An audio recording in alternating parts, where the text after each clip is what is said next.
Hey guys, welcome back to another Surgical Tech Tips, and today I wanted to do another Q&A. I did one probably about a month ago, maybe a little bit further, probably closer to 2 months actually, that I did that last Q&A and channel update video, and I'm going to do the same thing here. In that previous video, I asked you guys to, ask some questions that I could possibly use in a future Q&A video, so I'm just going to answer a few questions first.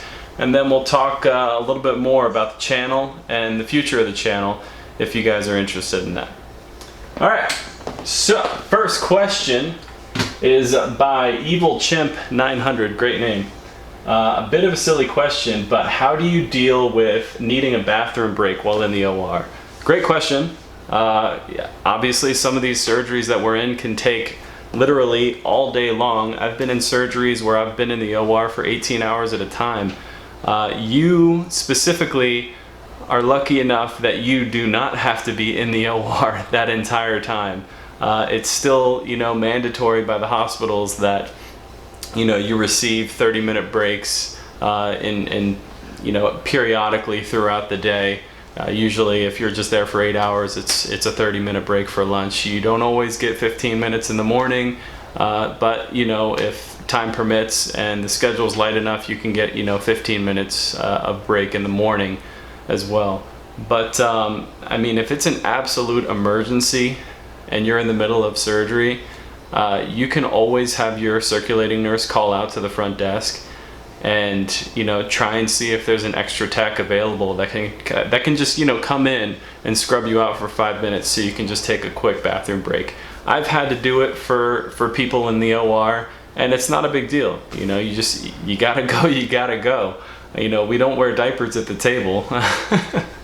But yeah, that's basically it. So you have the ability to call out and ask for somebody to come in and relieve you. All right, let's see here. Second question is by Sheldon Winston. I have a sleeve tattoo that does not go below the elbow. It's a neat tattoo, it's got skulls.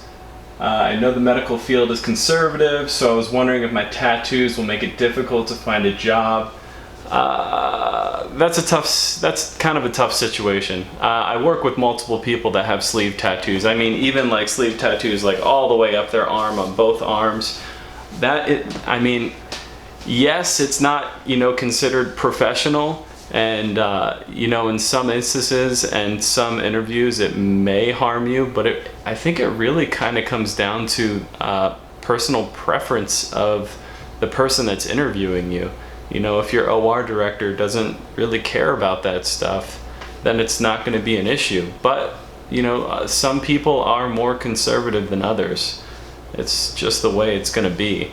So it's kind of narrowing your field of getting a job. But it's not. I haven't really seen it personally to be a big issue in the OR because we wear gowns all day. Our arms are covered up, majority of the day, if not all day, while we're scrubbed in. So not a huge issue in my eyes, but everybody's different. I think this is going to be the last question I'm going to go through because this lady she asked quite a few questions in one paragraph. So. This is Lisa. What are things you wish OR nurses could do for you to help yours and everyone else's in the OR run smoothly? Now actually, how can nurses and techs have a beneficial relationship in the OR? That's something I hear a lot. There's a lot of nurse versus tech, bashing in the OR. Funny, we joke about it in the OR and we always say it's alien versus predator, constantly battling, but it doesn't have to be that way. And if you find yourself in an OR that's not like that, you'll notice that it's a very team-oriented place. It's all about the patient and patient safety and making sure you have everything ready for the surgeon and the surgery that you are going to be helping perform. Having the ability to have a nurse that's experienced and tech that's experienced is key in those situations. It can be a little bit frustrating for experienced nurses, working with non-experienced techs, and conversely, experienced techs working with non-experienced nurses. You know, they may ask a lot of questions and they may miss some stuff. But just know that helping out one another and not necessarily like separating your duties is the key to that teamwork. You know, you can help as a tech, you can help, you know, set up the bed and, you know, get the bear hugger ready, you know, for the nurse, attach it to the patient. You know, if the nurse is shaving the patient in the OR, you can get some tape and, you know, pick up some of that hair, that loose hair that she's shaving. You can be a part of, you know, the preparation process, and so can the nurse. You know, when you're opening up a room, if you need help opening up a room, you know, maybe the nurse doesn't know how to open up a room properly, and you can show them and you can teach them. So in the future, they can help you open up your room together, and it makes it quicker and it's easier and it's less stressful for everybody all around. Let's see, second part of this question. What are things you want people new to the OR to understand? That's a pretty big question. There's a lot of stuff that you know, new people in the OR should understand. If it's your first time ever in the OR, the first thing I always say to a student that enters the OR, whether it's a nurse or a tech, is, you know, obviously everything that's blue, stay away from, because it's most likely sterile. So please stay away from all the blue stuff.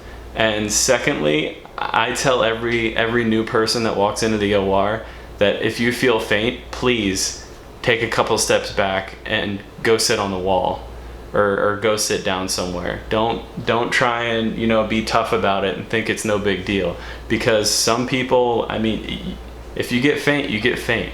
I've seen people pass out in the OR, and it's not okay to do that onto the field.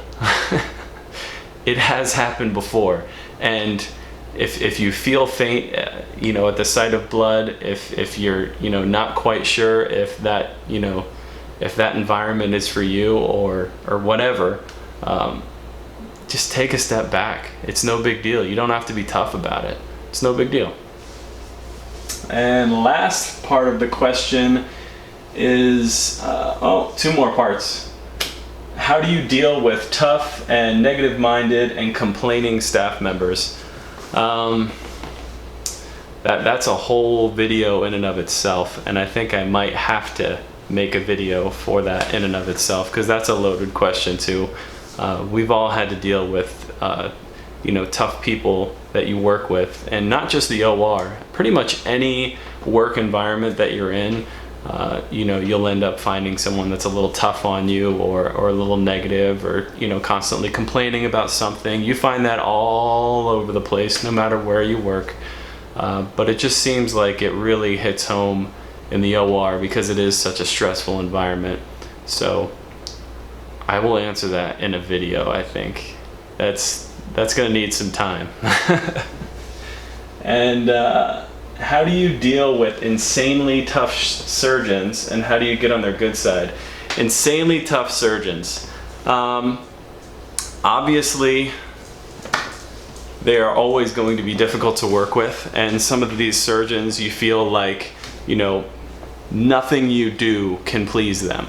Even though you try everything possible, nothing you do can please them.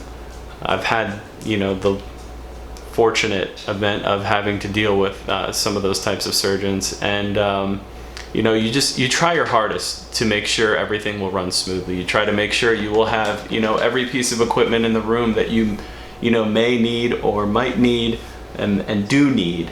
You know, you're talking with your nurse before the procedure, talking with other techs before the procedure, just to make sure that you're, you know, all on the same page, and you all and you understand, you know, the surgery that's going to be going down with this surgeon. But as far as them being tough on you during the case, it's not okay for them to, you know, call you names or curse at you or anything like that. I do not put up with that stuff, and nor should anybody else that works in this position. And if that does happen, you know, immediately talk to your supervisor and talk to them about it. I've had friends at work that have been in situations like that, and it's gone as far as, you know, having to send the surgeon to anger management. You know, it's funny to think about, and it's funny to, you know, talk about that, but it's serious. I mean, there's no reason for that type of attitude and that type of, you know, demeaning attitude in the OR. It's just not okay. It's a stressful environment as it is, and we're all there for the patient, and there's no reason to call somebody else an idiot or dumb or anything like that in the OR. And I do not put up with that. I don't.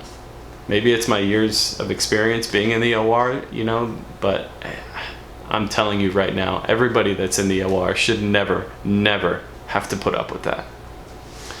So, that is awesome, Lisa. Those were some really super good questions, and I really appreciate all you guys for, you know, throwing down some questions in that old Q&A video. And for this video, please add in some questions down in the comments below that you might want me to cover in the next Q&A video. So that's it for the surgical tech stuff. Now we're going to be moving on to the Surgical Tech Tips channel. So if you don't want to watch any of that stuff, you can go ahead and turn the video off right now. So I get a lot of messages and stuff like that on Facebook and here on YouTube about, you know, when's the next video coming out, and I look forward to your videos, and I'm so excited about your next video, and hey, I noticed you didn't upload this weekend, what's going on, you know, that type of stuff. I know I post up there in my description that I'm really trying to make weekly videos, and you know, from the start of making this channel, that's really what I wanted to, you know, that was a goal that I really wanted to keep in mind, that I wanted to at least update the channel with a video a week. And I think now that I've done so many videos, the more in-depth the topics become, the more I'm realizing, you know, how much more work I have to put into the videos, as far as, you know, writing down, you know, maybe different bullet points of what I want to talk about in the videos, and, you know, kind of just going through what I want to do and different shots that I want to do for a video before I even record it. And then I have to take in the time to record and, you know, take everything home and put it up on the computer and edit and blah, blah, blah, blah. Anyways, it ends up being a lot of time. And a lot of that time is sacrificed away from either me doing my personal hobbies that I like doing, which is like flying drones and mountain biking and stuff like that, or it takes away from time for my family. And so it's hard some weeks. And you know, in the schedule that we work in the OR and the amount of time that we, you know, put into our jobs, we don't have, you know, a ton of time outside of work to do these things. So I am really trying hard to keep up with my commitment of one video a week. Sometimes I may lapse in that, and I do apologize for that, but please don't beat me up about it. Please don't. But I'm okay. You know, just, you know, some weekends I may have some family things going on, or may take like a day trip somewhere, you know, on the weekends. So no worries. The videos will keep coming. They will. Which kind of brings me to my next point, is I wanted to talk about YouTube itself. They kind of changed their algorithm as far as what is considered advertiser friendly and what's not considered advertiser friendly, for obviously making money for the creator. They pretty much block a lot of my videos now, and every new video that I upload is immediately deemed not advertiser friendly. I'm assuming because it has to do with surgery and hospitals and operating rooms. Those are all kind of in the keywords, but usually it's usually that demonetization is released after, you know, a few days that somebody manually reviews it. But it is kind of annoying, and I kind of lose, you know, my monetary incentive to do these videos, which kind of sucks. But honestly, looking on it now, and you know, reading the messages that you guys send me all the time about how much you appreciate me making these videos, and how much of an impact it's made on you and basically all the tech community, nurses, residents, medical students, stuff like that.